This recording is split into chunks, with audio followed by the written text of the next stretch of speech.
You're listening to Hardscape Growth, a podcast for hungry professionals who want to grow their businesses and level up. Hello, everybody, and welcome to another episode of the Hardscape Growth podcast. I'm your host, Alex from TechnoBlock, and today we have a very special guest. His name is Trevor Chase from CAT Equipment, and we are going to be talking about some of the latest innovations being brought forward, some next-gen compact track loader and skid steer equipment. Why are we talking about this? It's because they've got some really cool stuff coming out right now. And if you're in the business of hardscaping, you know how important some of this equipment can be to growing your productivity. And if you're looking at your budgeting, a lot of the episodes we talked about over the past few weeks have been talking about the numbers and the dollars and cents. You're going to want to budget for investments like leasing or purchasing of equipment. So Trevor works at CAT. He's been there for over 5 years. Prior to that, he did the better part of 2 decades at a dealer. And prior to that, he was operating the machine. So he has a ton of experience, and CAT's been making these things for 25 plus years. And over that time frame, there have been a lot of changes in terms of what the reality is that we're dealing with. What's the equipment size? What's the lot size? What's the project size? What's the scope of the work? As well as some of the insights that we get in terms of like, how much does a machine cost me per hour? How can I make sure that I make as much money as possible when running these things? So we're very excited to have Trevor on the show today so that we can dive into all that stuff and understand what's coming down the pike from CAT. Welcome to the show, Trevor. Thanks, Alex. Appreciate you having us on the show. No problem. My pleasure. We're always excited to learn about new and exciting things, especially when it comes to the toys we all love to drive all day. That's right. So, Trevor, you were operating these machines prior to getting on the sales or even the training side. Really, that's more your role now as a product application specialist. What are some of the biggest challenges or pain points that you saw as an operator that maybe you, once you got on the other side of things, changed in your head? Yeah, I think, it was a long time ago, but a lot of things are still true today, right? And it was being able to afford a piece of equipment. Obviously, that was huge then, affordability. But then having a machine that could actually do the work, do what you needed it to do. Of course, it's, as we're going to talk about all of the, conditions in today's world with labor and things of that nature, the machine also being efficient, right, and making money, that was, it's one thing to have a machine. It's another thing to have a machine that's actually going to make you profitable and do the things you need it to do. That was one of the biggest things. I remember the days of getting, pallets of pavers in and having to strip layers off of pallets of pavers in order to be able to move them, even though you had a machine, right? These machines were underpowered. Yeah, or underpowered, or maybe it required you to go to a next size class machine that was really too big for anything else that you needed it to do. Yet it, like you're saying, underpowered wasn't going to do some of the basic stuff. The machine's appropriate for 90% of the work, or underpowered for that 10% that you need, and the stuff that's good for the 10%, well, it's overkill for the other stuff. That's still true. I mean, especially, as we look at the way that lot sizes are getting tighter and tighter. Actually, an episode, two episodes ago, we were talking about how many homes per acre and how that continues to decrease, but how that results in an increase in paver patio installation for these homes. So, what that means is I need smaller, more compact equipment. No doubt, right? I need it to be smaller. It's got to be nimble. It's got to take a variety of attachments, be capable of doing a whole lot of things. But man, the North American culture is we want power. We want, don't take anything away from me. Right? Don't make it smaller, but make it stronger. Absolutely. Yeah. Absolutely. No one ever wants to go backwards. That's right. We know that to be true. None of us would want it. Hey, will you settle for something less? No, we want it to be able to do everything it can do. So aside from the lot sizes changing, and getting smaller, meaning sites are tighter, meaning I need more compact equipment, especially in the width. Like if I can just drive right through the gate or just remove one section of fence and do everything that I need, like we're golden. But what are some of the other changes that you've seen over the 2+ decades in the industry that lead to some of the big innovations that we're going to talk about here in a second? Yeah, I mean, the first one I think we all know about, and it touches everything we do in our daily lives, right? And that's the labor shortage or skilled labor shortage. And um, for us, it's a hard thing for any company to solve, right? And to be able to solve in a way that can apply to the masses. But we've done some things, and we'll talk about them today a little bit. I think one of the other things also is asset utilization, right? Having machines, uh, the days of old of machine having a fleet of machines, even if you were a small company, but you needed a specific machine to do a specific thing, and not having that versatility, those days, I'm not saying they're gone. There's still plenty of people that make it work out there for them, but there's a lot of people that don't want to try to make that work. They want to have, one or two machines, and they want it to be capable of doing a broad amount of applications. Well, I think that last part is especially important because, as we see an increased usage by business owners of software like LMN or like Synced Up, it's giving me visibility over the production rates, over the man hour rates, over my overall budget and how I need to recover those costs to be able to just break even on a project. And one of the biggest sinkholes of funds can be equipment if I'm not using it properly. So I really like the way that you say that. Asset utilization is increasingly important, especially as we go into a tighter economy. I got to make sure that everything I own is making me money. And you mentioned that earlier too. Like, you got to make sure a machine's profitable for you. Otherwise, you should not own it. You're 100% right. And I think back to my days prior to Caterpillar and being a customer, and the level of technology that we had was so minimal, right? I mean, it was very basic accounting, things of that nature, and to what has evolved over the decades now, and how companies are able to manage their business, like you've said. I mean, it's turned an industry that used to, I mean, in all fairness, it was an industry that they weren't necessarily, you could have the best excavation or landscape company, but he might not be the best businessman just because of the accounting skills that went along There with are a that lot back of then, skills you need to right? master to be Oh, yeah. successful in this business. Like, the craftsmanship is one major challenge, but Yes, running the books, running the office, and running the offense that generates the funds, those are all absolutely. distinct skill sets. So it happens very often that even the most skilled craftsmen, that they have difficulty on the other side. Yeah. So what are And some of the things go. that this new equipment helps address? Let's start first of all with, there's three main things. What I took away from what you said is the size of projects. So I need more compact equipment. The second one is challenges associated to skilled labor, people who are experienced operating these machines. They're harder and harder to come by, but I still need them just as much. So Yeah. what is CAT doing about that? And then the third thing is that asset utilization, which I guess in my head means I got to be able to use this thing as often as possible. So how versatile is it? Yeah, absolutely. So let's start with the first one. What are some of the changes in terms of sizes of this new equipment? What's it called? What's it maybe replacing, Absolutely. or how's it fit into the big category of CAT equipment? Yeah, so the next gen compact track loaders for us, we're releasing two models right now, Okay.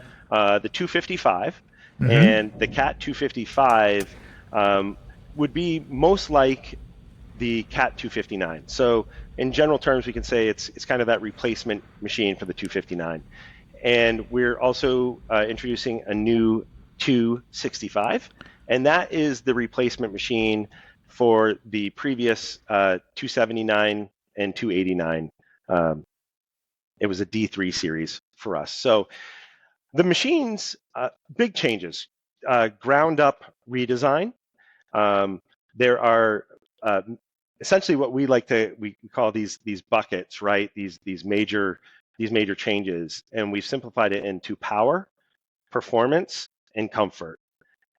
Now, there are things within those, like technology, things of that nature, that are subsets, but they're connected to all of these things that we're talking about in those major buckets. So Gotcha. job sites getting smaller, like we talked about. The machines they're not necessarily getting smaller themselves, but the things that they're capable of are greater, and the power to be able to do heavy work and hard work, like the way that customers work and what they expect out of their equipment in small areas. That's when you get a more capable machine into a small area, the better you're going to be. Yeah, and I think from even my personal experience, when you're in a smaller site, you're working with the smaller machines, you're working them harder because they tend to be a little underpowered, but I still have to get that excavation done, and I don't have any like this. If I got to rip that rock out, I have one angle of attack. I can't come at it from all 360 degrees. Yeah, so you need that power from the machine. You do, and on these new machines, we have a new CAT engine that goes in these machines. Okay. It's a CAT 2.8T and a 2.8TA that go in it, and they still are delivering the same horsepower that's mandated by emissions, right? So they're 74.3 horsepower. Anytime you go above that, it requires diesel exhaust fluid. That's a whole other size category. Yeah. But what's different about these machines is the torque. And we're able to, some of the things that you're talking about, getting that machine into the, into that small area, but having that power to power through to the dig, to the cut, anything like you're doing. You're out there in Clayton, North Carolina, right? Like I gotta plow through that clay. Like I gotta get that stuff out of there. Absolutely. So you need power to the ground, and torque is what puts the power to the ground. And we're able, with our new engine, to get massive increases in torque. And I don't like using percentages. I'm not one of those guys. And I try to advise, even at Caterpillar, hey, let's try not to use percentages. But just to give you an idea of what we're actually talking about, if we were talking the 265, we're roughly, 43% more torque. That's not a small amount, right? That's not a 5% or a 10%, which you could say, hey, you might not even feel 5 or 10%. But I'll tell you what, you're going to feel 43%. It's almost 50% more. Yeah. I mean, it's just, absolutely. So what's that mean in terms of torque? What's the output then?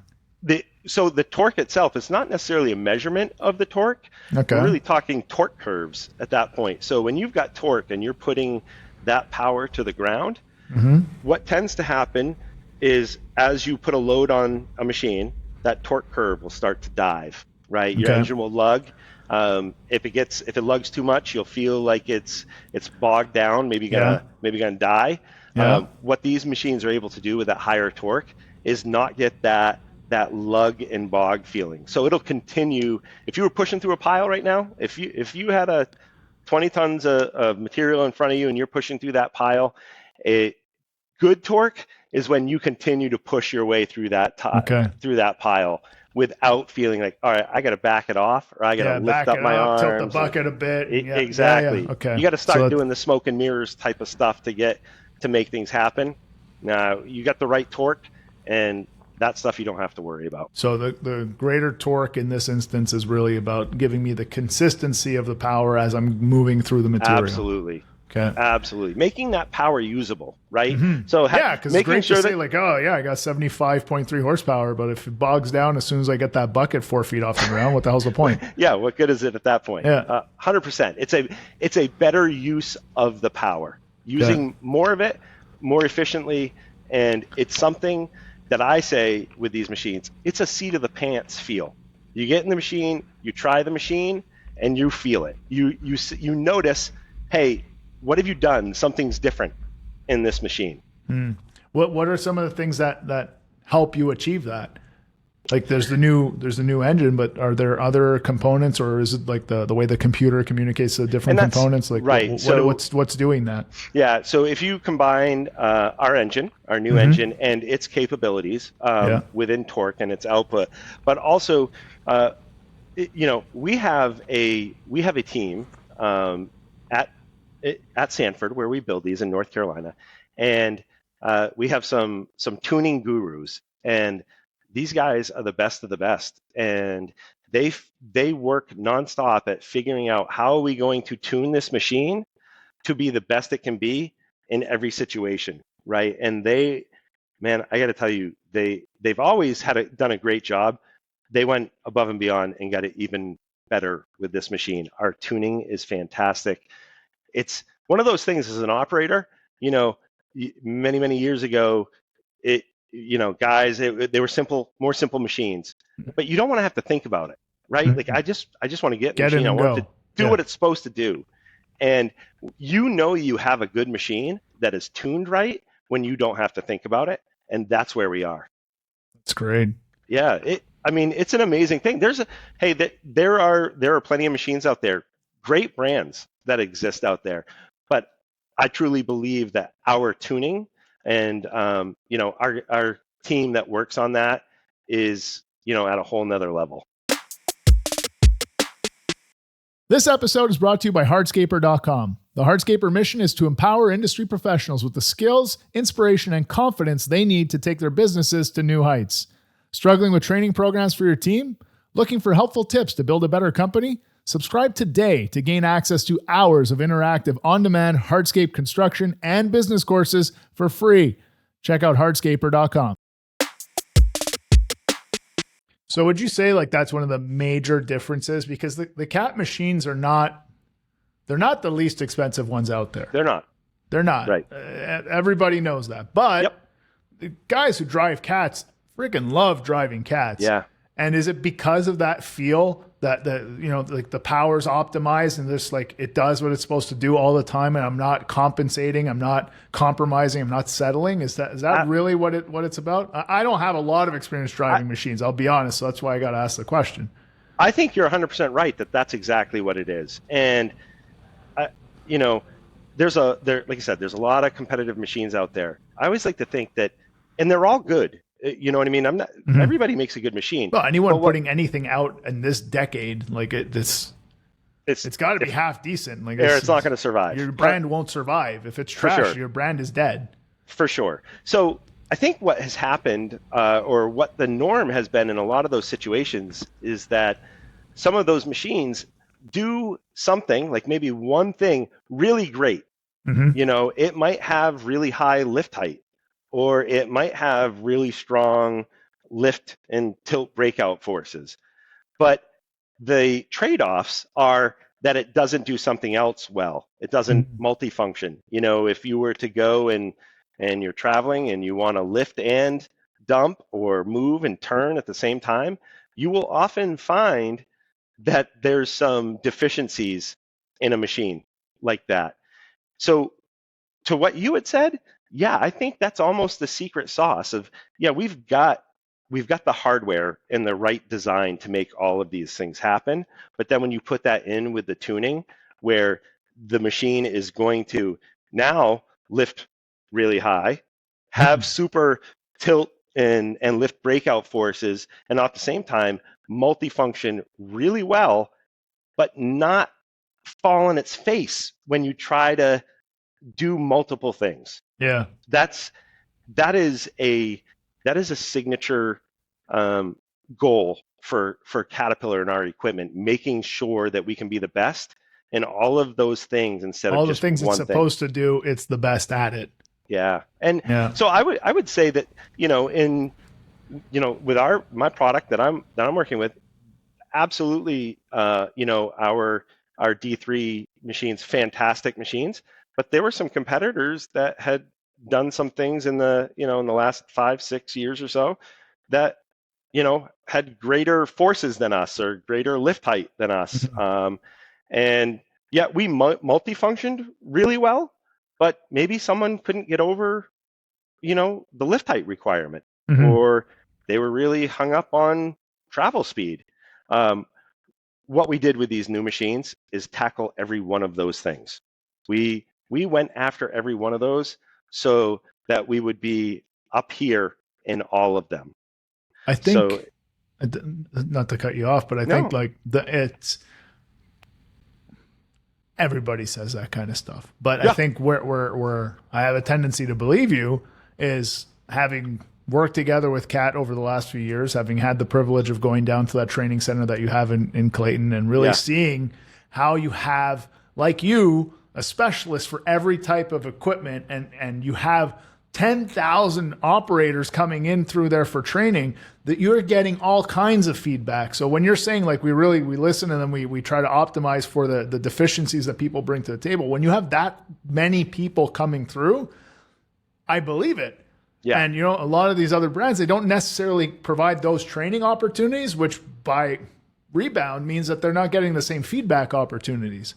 So I think that's one of the big things with CAT is that you're so out there with supporting the contractor that it gives you that perspective where you know what you need to improve on a very frequent basis. We have a direct line of communication, not only with our dealers. We have the strongest dealer network in the world in construction equipment, and we speak to them all the time. But we also have a direct line of communication with customers, and not just customers that buy Caterpillar, customers that don't buy Caterpillar. With this machine, these next gen CTLs, the focus was not just how are we going to keep people who buy CAT today happy, but just as importantly, how are we going to get the people who don't buy Caterpillar today convinced that they should buy a piece of Caterpillar equipment? And the only way that you can do that is to get people to come in or to put machines out in their hands and have them do it. And that is something that we focused on greatly with this project, putting the equipment out there, getting people to come in. And I'm convinced that, when it comes down to these products and the way that we're approaching it with this next gen compact track loader, these machines, they're going to win in the dirt. Right. And that's what we want to do. That's where we make our money, is in the dirt. So anybody can say it. You're 100% right. I can say all day long how I'm better than all the rest and you should own my piece of equipment. But I'm confident that I can put this on your job site and that you will be able to put it through your paces. And, I think you're going to come away saying, it's a good machine. Yeah. It's a great machine. Absolutely. Okay, so I know we wanted to talk about the how you're affecting the labor challenges, but you mentioned versatility so much, all the attachments and everything. Let's just jump into that first, and then we'll round out with the technology side and how that's supporting more novice operators and getting them acclimated with the equipment and making sure that you're getting good production out of them too. Yeah, I mean, we all know these machines, right? They don't do much or anything without an attachment of some type on the machines. Yeah. And there is Caterpillar has a focused attachment segment group, just like there's a specialist or a group of specialists for compact track loaders. There's the same situation that goes on with our attachments and our development. There are a ton of attachments. I usually will say, if you can think it up, it already exists. You know what I mean? So what are some of your favorites then? So specifically, if we're talking about like the hardscape world, like we used, I'm gonna butcher the name of it, but I'm not even gonna try to remember the name, but the grading blade that I can control from the cab. I don't remember what it's called, but so it's our smart grader blade. And smart grader. Yeah, so too easy for me to remember. That's fine. A GD124. I got a funny story for you though about that.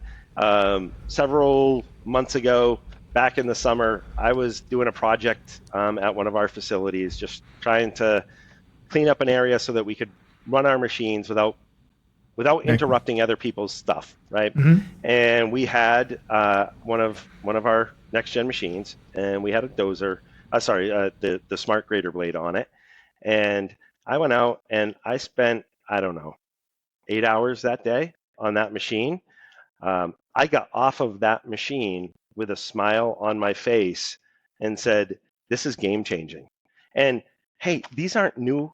We've had the smart grader blade out for years, several years. But on other equipment, on bigger stuff, like I'm grading in an airport runway or something, like taking it into a backyard or for a driveway, that's a different game. And that's where the real game changing action is. I looked at it like I brought myself back to my hardscaping days with my company and was like, I don't know how I would ever survive now without one of those. And I mean that.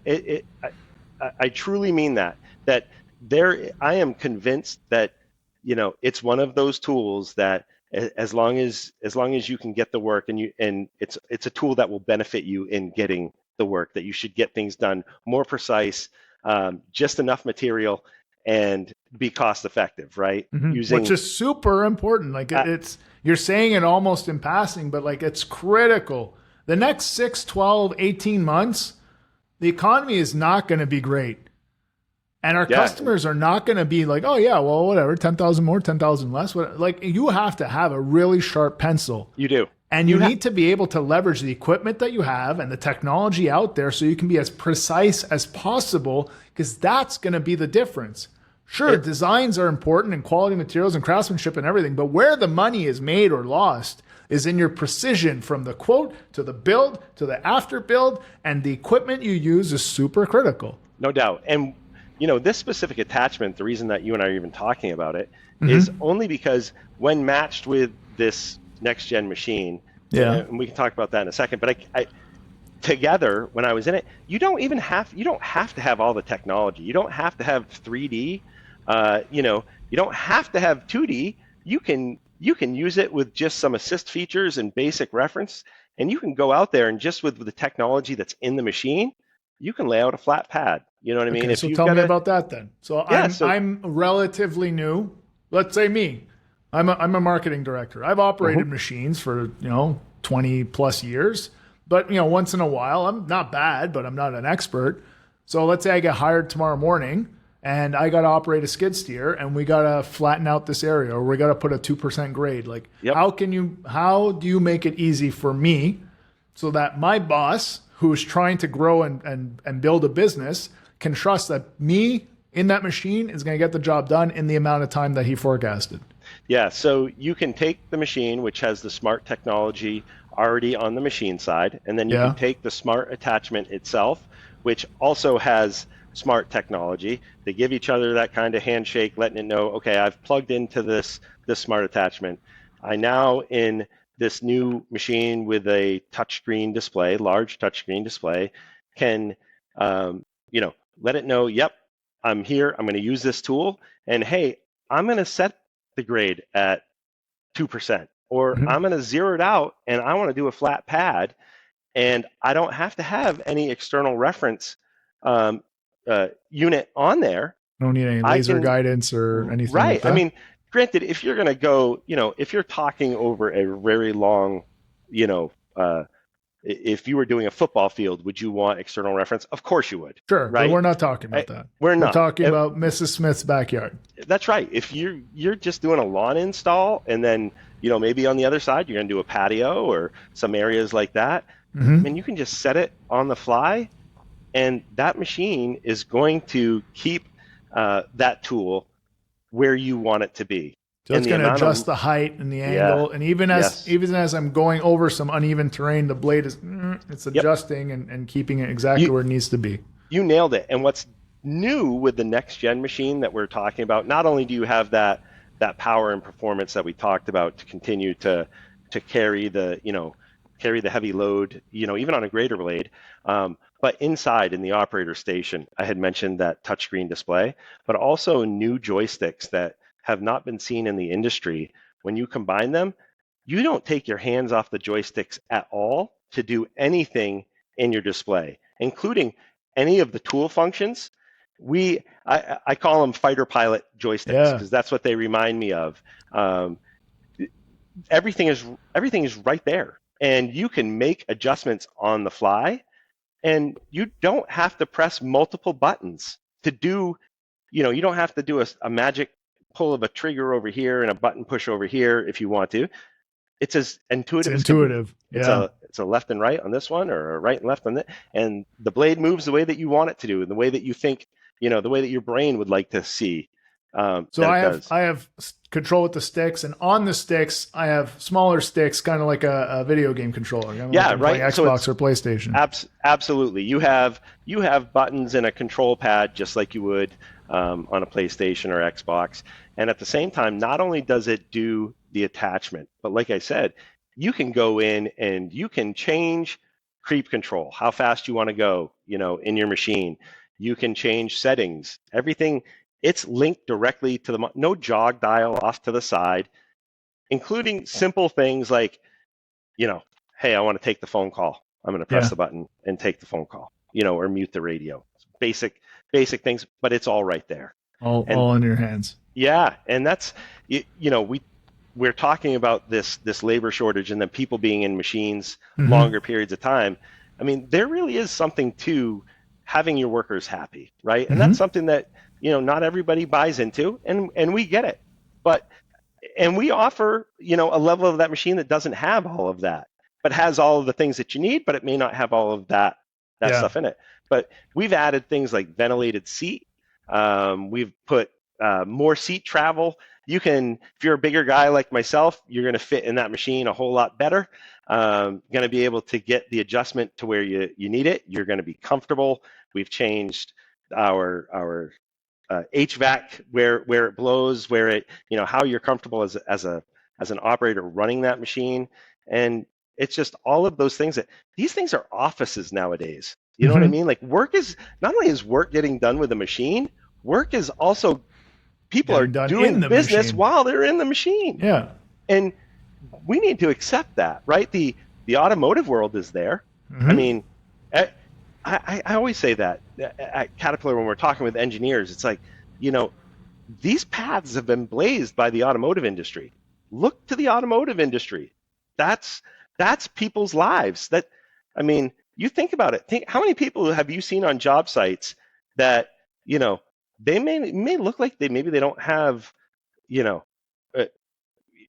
they don't have a brand new machine of every single thing, but they have maybe a really nice F-350 or a nice truck, or a all the GMC time. Denali, and they take pride. That's their work truck, but they come out of that, and you want that same experience. And I'm not saying, I don't like using those terms.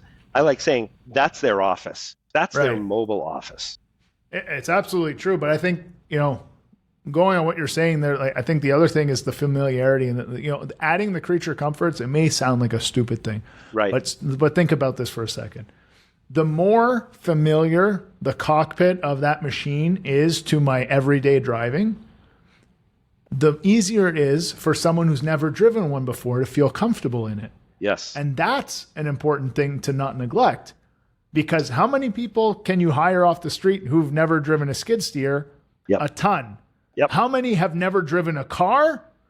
Not so many. Most people have driven a car before. So the closer it is to driving a car and playing a video game, everybody's done that. Yes. Yeah. So you're good. And we took it one step further too, to your example of driving a car.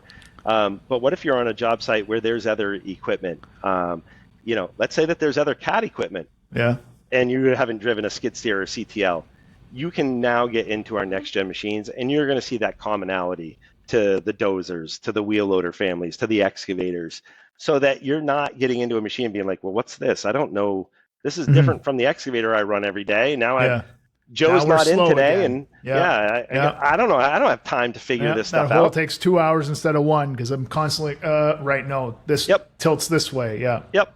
It's common. It's a lot of commonality, and it goes with that automotive mentality of, hey, it needs to mimic what I'm used to.